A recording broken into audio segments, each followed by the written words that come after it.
right, welcome to Your Time, Your Money, the show where your time is just as valuable as your money. And we know that, so we want to bring quality education to you. And today I'm here with my partner, Adam Jones. Great to be here. Great, timely topic today. How's your week going? Very good, very good. Yeah, it's funny because what we're talking about today, I literally did just a couple hours ago with a client. So I'm excited to bring it to the rest of the audience. Oh, that's awesome. Yeah. So speaking of that, let's get into it. Let's get into some good timely material, and we'll get started. So it's your time. It's your money. Great. I'll do the honors. We'll flip the hourglass here, make sure it doesn't break, but for our viewers. So today's topic that we wanted to cover is, something very common to us as advisors that we discuss with all the baby boomers / retirees or people approaching retirement. Yep. And that's 4 quadrants in retirement. And, really what we try to identify is 4 distinct quadrants that people pass through their lifetime in retirement. Yep. And I think that it's ultimately important that clients hear about those quadrants because there's specific planning tools and techniques that we do for each quadrant. And there's obviously some risks to not identifying it. Yep.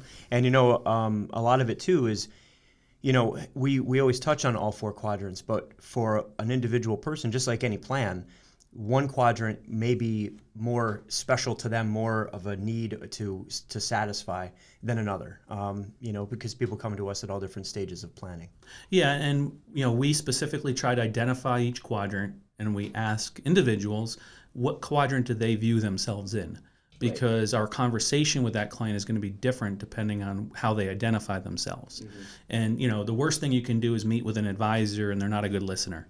Right. And I think our team really prides itself on listening and delivering content that's suitable to the client.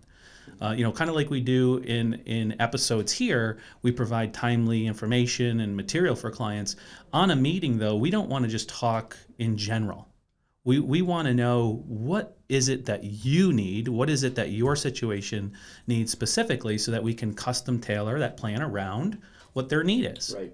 And the quadrants are one great way that we can identify that with a future retiree, somebody transitioning in or even into retirement. Right. A lot of the dialogue with this, for the people that aren't already retired, usually starts within that, say, 1 to 5 year time frame before retirement. That's when these sort of wheels get in motion because there's the 2 stages, right? There's the accumulation stage while we're working, and then there's the distribution stage while we're in retirement. And in what form and function is the timeliness of those dollars? So yeah, and I think when you understand the 2 phases, you start planning a little different. Mm-hmm. And one of the things that we mention on a lot of our seminars that we do for Social Security planning or other types of retirement planning is that accumulation phase is kind of like getting up, the Himalayas. Right. There's a lot of prep, there's a lot of work that goes into getting to the top. But most of the deaths coming down the mountain. Right.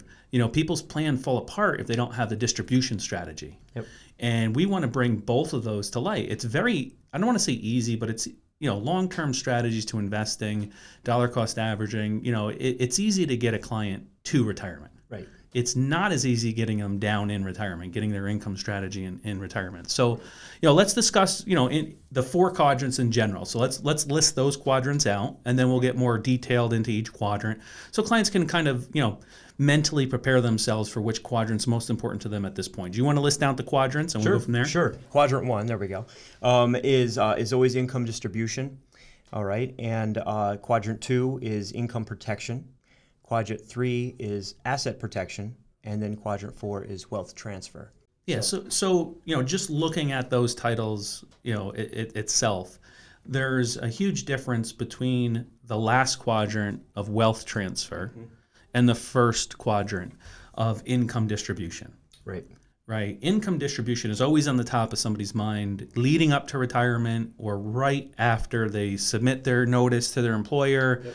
And they're ready to go and venture off onto the next, phase of life. They get the question answered, can I retire? Yes. Okay, well, now what? Yeah, and that quadrant needs to be planned differently than the other 3. Mm-hmm. And if you look at the extremes from income distribution to wealth transfer, there's a lot that goes on in between there, which are the other 2 quadrants. But income distribution, what we're talking about is, where and when do I start drawing income from? And in that discussion, our focus with a client is really centered around, one, what have they done up to that point? Yep. What amount in assets do they have? Two, what's going on in the economy? Is there inflation, such as today? Are we looking at, systematic increases in income, right? And I know you talk about it all the time on appointment as well. We give clients an option. We say, hey, we can build out a plan where they get a nice flat level of income for their whole life. We can build out a plan where they get systematic increases to combat inflation and other things. Or what some people want is they want us to front load retirement, where we have the max income coming in early on, which is when they're healthier and they can do more, they can travel more, and maybe there's not longevity in their family. Yeah, the stages of life, definitely in that sense. And as you said, longevity. We've come across people that, their goal their whole life is, well, I'm going to claim Social Security at age 62 because I can and I don't have a lot of longevity. But the fact is that there's planning that can be built around that. And as we're talking about these, and that's part of that first quadrant is when to claim Social Security. Can we maximize that? Does it make sense to, or what's going on in that situation? Yeah, and I think even in that income distribution, what I find is when you're talking to prospects that are already working with an advisor, I've worked with an advisor in the past. I always get the response back of, wow, it's never been presented to me like that. Right. I never thought about front loading my retirement so that I could do more when I'm younger. Nor do they know the exact number of what they can be drawing and not risking their portfolio on the tail end. Right. Yep. And ultimately in income distribution, if we get Social Security right, if we get our strategy combined with Social Security distributions, we can have the best of both worlds. Right. We can have a world where they have a fixed income coming in from a government source. We can maximize it, and in some cases, use the maximization of Social Security to give them future raises down the road, or double dip early on so they're getting a higher income right away. Yep. Right, and that quadrant can't be taken lightly for state workers. Sure. Right. I mean, if you have a pension, if you have pension option planning, you have to start, planning out for your spouse and your survivor benefit. All those factors need to go into that income distribution phase. Right. The conversation that I mentioned, I did this morning, and the conversation became, when it comes down to maintaining your standard of living, which is really what Quadrant 1 is all about. It doesn't matter if your standard of living is $2,000 a month in expenses or $25,000 a month in expenses. It's just a matter of knowing what that income coming in and sourced is, and what it can do for you to help maintain that standard of living. Yeah, and sometimes that income distribution, segment, so to speak, can be enhanced by analyzing clients' debts and saying, hey, you know what? Maybe it might be best to pay off this vehicle. That's a $700 a month cash flow draw from your income. And we want to take a really good look at that and say, hey, does it make sense to pay off this early and create an increase for you, meaning that we don't have this outflow going out. Sure. Sometimes your best increase is when you eliminate your outflow. Right. Yep, that's true. Plus it's peace of mind, right? Yep. I don't have this debt over me. The bag of bricks can be dropped a little bit. Yep, exactly. The second quadrant that, I don't think gets a lot of attention is income protection. Right. Yep. And, it's not necessarily about protecting per se your monthly income as much as the sources that are providing it. Right. You want to talk a little bit about the income protection strategy? Yeah, sure. So, the big topic today, right, of these days is inflation, and how this is the first time in a long time we've had inflation hikes that are really affecting everybody more than we normally see, right? Between gas prices and food prices and material prices and everything that, people that had projects that were coming up, that now the affordability becomes tightening on the dollar, right? Well, that doesn't mean that it's only going to happen now and it's not going to happen in 15 years into my retirement, right? It's something that can happen at any time. And it's protecting, as you say, it's protecting the source of those dollars so that when inflation hits, there's maybe dollars that are particularly planned for that event when that happens. Yeah, and what clients and prospects need to understand, the difference between income distribution and income protection is we're analyzing all risks outside. So whether it's longevity risk, right? If there's longevity in the family, average age that people in your household have lived to inflation risk, like you mentioned, also risk of yields changing on investments, Yep. right? And then one that most people don't focus on or forget about is, let's say you are a married couple and your household is surviving off of two incomes. And those two incomes may just be Social Security and a little bit of investments. The biggest risk to income that you need to protect against is the loss of one of those incomes coming in. Yeah. Most people realize, hey, I get a survivor benefit from Social Security. Well, your survivor benefit also means you're losing one Social Security, Yep. right? Because you get the higher of the two. So we want to make sure that perhaps maybe there's term life insurance or some other type of life insurance in force that can replace that income. Yeah. Right? If one spouse is making $30,000 a year for Social Security and they're going to live another 20 years hypothetically, there's $600,000 of benefit that may not get paid out Right. if a car accident happens tomorrow. Yep.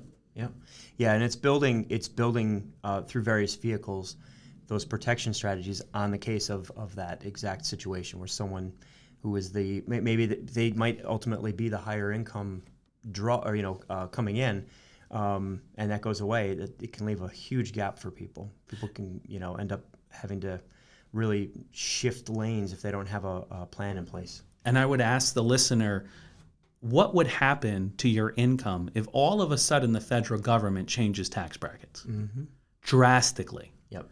Meaning, what if maybe your average tax bracket or your median tax bracket is 12%, but all of a sudden, just because of a congressional act, everybody's in the 30% bracket because high amount of debt, the government needs more income, right? Because they don't ever stop spending. Right. Exactly. Right? Yep. Well, I think a lot of people would be devastated if that were to happen.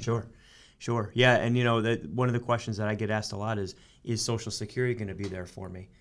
Well, to your point, unless there's a tax law change of some kind, it's going to end up being a little bit more vulnerable to really big changes. So. Yeah, and I'd be excited for one of our future shows of Social Security planning in general, just to kind of highlight some of the common misconceptions about Social Security and whether it's there and what reform means, because a lot of people think it means blowing up the system, which it doesn't. Right. But that's for obviously another episode. Right. We can go on. We don't have now. that kind of time today. And now our favorite part of the show that we always like to highlight is our community spotlight time. Awesome. Let's get a little sign blinkage going on there. So exciting. Great, excellent. Yeah, and for new listeners, community spotlight time is a time where we highlight a business that either we've worked with in the past or that we want to highlight that's in the local area or nationwide that we work with. And today we're going to talk about Puro Construction Company Inc. They're up in Amsterdam. They're actually located on 4700 State Highway 30 in Amsterdam, New York. 12010. Sal Daniello is the owner and operator. His wife Amanda works with them up there, but they do a great job. A lot of their work actually is spread out between not only commercial but also residential. Okay. He works a lot within hospitals like Nathan Latour Hospital. He's done work for Albany Med, St. Peter's, things along that lines, with medical buildings, redesigning medical spaces.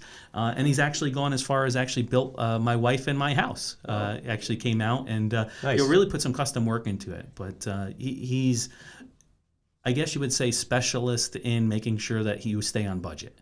And one thing I always hear when people build homes is that there's a lot of overages, and Sal and the crew up there work with you very, very heavily to make sure that you're on budget and in time. And he's got, gosh, I think probably close to 30 years of building experience with a lot of different firms around the Albany area. They can be reached at 518-406-5503. That's 518-406-5503, www.puroconstruction.com, or you can email them at admin@puroconstruction.com. So once again, Sal Danielle and the crew up at Puro Construction, their slogan is "Pure Building Done Right." So excellent business to highlight. Absolutely. So, with that being said, let's move into kind of the last two quadrants, and I think are probably some of the most exciting to plan for. Yeah. Because you're starting to identify things that affect future generations. Yep. Right. And that next quadrant we wanted to touch base on is asset protection. Yeah, this is a really important one because a lot of times, as we talked about the two stages, right, accumulation and distribution. And in the accumulation stage, a lot of times mistakes can be hidden, but they come to light during the asset protection phase. When we're talking about asset protection, we're talking about protection against taxes, as we kind of already highlighted, taxes, market corrections, like we've experienced this year, and long-term care costs. So those three areas, especially, are what can essentially eliminate your retirement savings and sort of quote unquote blow up your plan. Yeah, and for those listeners who have had a loved one go into a long-term care facility, I mean, what do you think the average monthly expense would be in the Albany area? Well, I know, but I'll tell you, what, $15,000-$16,000 a month on average? Think about that coming out of your assets, Right? Because you didn't plan on protecting the assets early enough, Right. right? And just that risk alone, just that quadrant, people don't necessarily think about day one when they retire or a year or two into retirement. And the problem is, especially in the long-term care risk section, is by the time they think about it, it's too late. Yeah. Yeah. Because New York State has 5-year lookbacks. There's a lot of different, Yep. And we talked about in the accumulation phase, we're building the pile of money, right? But when you hit retirement, and even leading up to retirement, it's important to know what each dollar is going to do. It's like an army where every soldier knows what their job is, and not everybody rushes in at once. Some stay back, some have special operations that they do, right? Your dollars are the same way, and every dollar needs to be earmarked for a specific job and task. So what you're telling me is, without planning, it's like the Russian convoy that's stalled out Yes. on a 40-mile line because there wasn't enough fuel. Yes, exactly. To power their vehicles, Exactly. so to speak. So and we harp a lot on long-term care planning and talk about the necessity of that, but you said it briefly, but I think we should dive into a little bit the tax strategy end of it as well. Yeah. You really see how strong a plan is when you run into somebody that is, say, 70, 71, 72, and they've been working with an advisor and they haven't done any strategies with conversions, with moving money to the tax-free pots, perhaps LERPs, life insurance retirement planning, things along that lines. And all of a sudden, you're having discussions with them about taking out large amounts of money that they don't need, that are pushing them to the next bracket, that are pushing their Medicare costs up. Sure. And you quickly can be handcuffed into situations you don't want to be in. Yeah. When the RMDs, required minimum distributions, kick in, I've had that conversation with people where you say, okay, so you're in this tax bracket, you're going to be set up like this, and are you going to be okay with an additional $90,000 hitting your income and pushing you into that 32% tax bracket? And everybody just kind of always looks stunned when they hear that, like, what? And like, okay, so we need to do what's called a conversion strategy, and we, that again is another episode, because that alone, and really diving into that is a great topic for people. But yeah, I mean, when you have that all of a sudden an unexpected increase, it can really affect the person's tax bracket and take away their assets. Yeah, and we also have to, lump market risk into asset protection. As far as growing your assets and transferring it to the next generation, one risk that kind of is not only asset protection, but also goes a little bit into the next quadrant, being the wealth transfer section, that most people want to put some thought to when it's presented to them, and that's account dilution due to their assets getting divvied up between multiple beneficiaries, right? They want to have money that's transferred to their loved ones, and they maybe have saved up a decent amount, but then they realize, hey, wait a minute, I want some to go to grandkids and great-grandkids. And then all of a sudden, you start adding 15 beneficiaries to one lump sum. That account dilution happens because now you're divvying up that piece of pie, so to speak. Right. And we want to emphasize that in asset protection, but we also want to lead that into our wealth transfer discussion. Because you might have a very sizable estate that turns into an okay inheritance or a small inheritance because you didn't think outside the box of ways to enhance it. So I think that's a good leeway into One more point on quadrant 3 with asset protection is market corrections. Think about what's going on in the market right now, and somebody who maybe has planned to retire, but now all of a sudden their 401k has dropped 30%. What do you do? And that's the important part of that can happen in retirement. That doesn't just happen while we're working. That can happen in retirement, and adding layers of protection of earmarked dollars, as we talked about. Not every dollar would be in that protected vehicle, but putting it into a vehicle that can help to bring those assets, keep them where they are or grow them, and be able to use them later on down the road. Yeah, and to your point, the common trend is that all these quadrants work together. Right. Right? Because you can't have true asset protection if you haven't solidified income distribution and income protection. Sequence of return is a serious risk. Yeah. And for the listeners who don't know what that is, it's the risk of the market going down for specifically extended periods of time while you're trying to draw off the investments. And you quickly can reach a point of no return where you need to take more risk just to provide income for you, right? Which is the worst situation you want to be in. Yep. Right? It's taking unnecessary market risk just to meet your need, not your want, but just your need for your household. Yep. And the fourth quadrant, which I say the last, but not always the last. Sometimes it could be the only quadrant we're talking about. Sure. If somebody has 2 substantial pensions and 2 substantial Social Securities, a lot of the other risks are already mitigated. Right. But we want to focus on is wealth transfer. Yeah. Yeah, this is an interesting one because it can differ from client to client. We'll have clients that say, you know what, I'm going to spend all of my retirement, and I don't care if there's a dollar left over that goes to my beneficiaries. I didn't get anything. They're not getting anything, right? Exactly. And then you've got people that say, I want to build a legacy, and I want to build as much money that I can transfer to my family or my beneficiaries. So there's 2 schools of thought there, and we see it every day. Yeah, or I want them to get a lot of money, but I want to determine what they use it for. Right, exactly. Yes, yep. So that wealth transfer pot, it's very useful for us to bring in an attorney. Yep.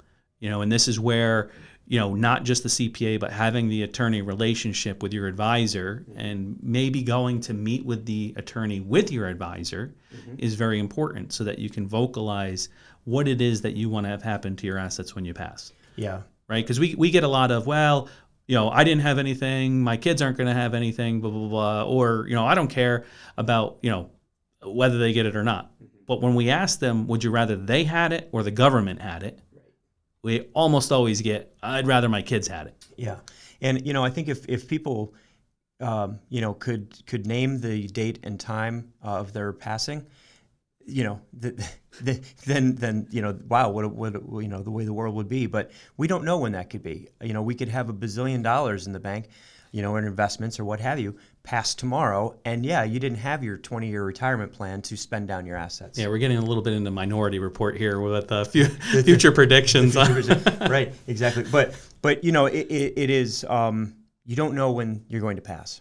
And it doesn't matter if you're in your mind you want to have a dollar go to your beneficiaries or whatever your assets are.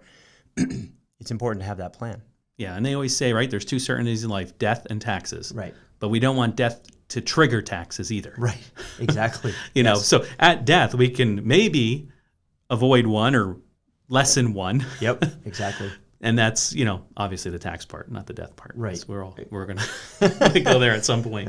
Yep. But that estate planning conversation is very important in the sense that if not taken into context with asset protection and you don't do the long-term care plan, there may not be a wealth to transfer. Right. It may all go to a facility through, because of Medicaid and the requirements that they require. And the other thing, too, is it enters into that conversation of gifting, right? Because wealth transfer doesn't always have to be to a family member. Some clients come to us and say, listen, I want to have my estate divvied out between 4 or 5 different nonprofits. Sure. Yep. So, for instance, we have one client that we work with, and they have about 7 different nonprofits as a beneficiary on their estate, being the Smithsonian Institute and some other organizations. It could be the Humane Society. It could be a plethora of different 501c3s.